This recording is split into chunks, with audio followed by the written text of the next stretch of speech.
Welcome to this week's deep dive video. We're going to be looking at Mark chapter 9 this week, and on Sunday, we kind of talked about this a little bit, but we had other things to talk about. I couldn't spend too much time. Verse 49 of Mark chapter 9 is a little bit troubling, and it's worth spending a little bit more time on. So that's what we're going to do today. In verse 49 says this, it says, "For everyone will be salted with fire." Now, there's a couple of things in there that are troubling. In that short verse, there's the word everyone, which is everyone, and salted with fire. I guess that's a phrase, not a word, but salted with fire. Those are two important things for us to understand. What does Jesus mean when he says everyone? And what does it mean to be salted with fire? So we're going to take a look at that a little bit more deeply today. Earlier in this chapter, Jesus says that in verse 43 and 48, let's read both those. It says, "And if your hand causes you to sin, cut it off. It is better for you to enter life crippled than with two hands to go to hell, to the unquenchable fire." So in verse 43, he talks about fire. In the same section, in the same response from Jesus, or the same lesson from Jesus, he's talking about fire already. So there's a precedent. In verse 48, he mentions fire again.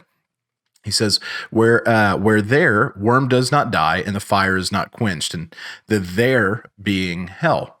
He says, in hell, the worm does not die and fire is not quenched. Both of those things are said just before this verse 49, "For everyone will be salted with fire." Now, there's a couple of things for us to understand just kind of in a practical sense here. And the first one is that fire itself has a lot of different possibilities. You know, fire obviously is super destructive. We've seen these forest fires in the West. We've seen, Wyoming and Colorado and California, and these just massive forest fires where thousands of homes have been lost and people have died, and the destruction is just incredible. What has happened there and how quickly these can spread and how terrifying they can be. Fire can be a very destructive tool. But it's also how you refine precious metals. You see, you heat up the precious metal to the point where the impurities rise up out of them and can be removed. And fire has this destructive nature to it, but it also has a purifying nature to it. Both things are happening in this passage. Now, salt is the same way. In the ancient world, salt was often used in warfare to destroy fields. You would salt someone's field, or you would salt a nation's field to keep it from being able to produce. So you would attack in, you would take their ground, and then when you were there, you would put salt on their field so that they would be even weaker next time you fought them. It was a way to absolutely cripple your enemies. And it had that nature to it, but it was also the primary seasoning of this time. It was the primary seasoning. Everything had salt in it. And not only did it season and give flavor, but it also was used to preserve. So salt has this dual nature in the world at that time. And Jesus says here, "For everyone will be salted with fire." Everyone will be purified with fire. Leviticus 2:13, God tells his people, he says, "Add salt to all of your offerings." It was this part of the covenant with God's people and God, where this was a purifying part of all of their sacrifices. Add salt to all your offerings. And then in Leviticus 4, I believe it's 4, I've got it written down. Let me double check. Yes, Leviticus 4, he talks about sin offerings. And there they are supposed to offer these burnt sacrifices to make up for the sin in their life. The burnt offering was supposed to help cover their sin, at least for the time being. That was this covenant they had with God. We see that the fire there was purifying and allowed them to maintain their relationship with God. The salt, same way, purifying. Now, Jesus is saying here, he's encouraging people to live on the narrow path. He's saying, this is what it looks like to follow me. This is what it looks like to live for me. Stick to these things. Eliminate all the obstacles that are keeping you from following me. If your hand causes you to sin, cut it off. If your foot causes you to sin, cut it off. Better for you to enter lame into heaven than to go to hell with both your feet. If your eye causes you to sin, Tear it out. He's saying get rid of everything. Stop leaving excuses for the sin in your life. Take it seriously.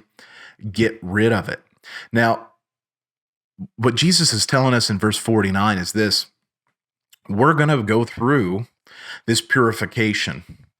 The impurities will be removed, whether this life in the next. You see, there are those that will reject Christ, who will refuse him, who will live according to their flesh, who will use their hands and their feet and their eyes for these selfish desires that are a perversion of what God has given us, a perversion of what God has called us to. There are those that will live for themselves, and they will find their joy and happiness in this life, but the destruction in the next life, where them with their impurities will be destroyed in the fire that cannot be quenched.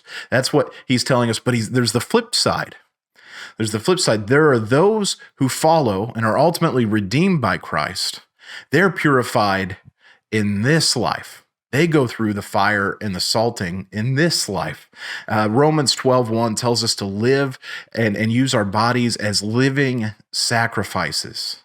Live and do everything as if we're doing them for the Lord. We're told in Colossians 3, do everything as if you're doing it for the Lord. And then in 1 Peter, we're told that those who undergo persecution in this life are refined by that fire. That's in 1 Peter 1:7 and 1 Peter 4:12.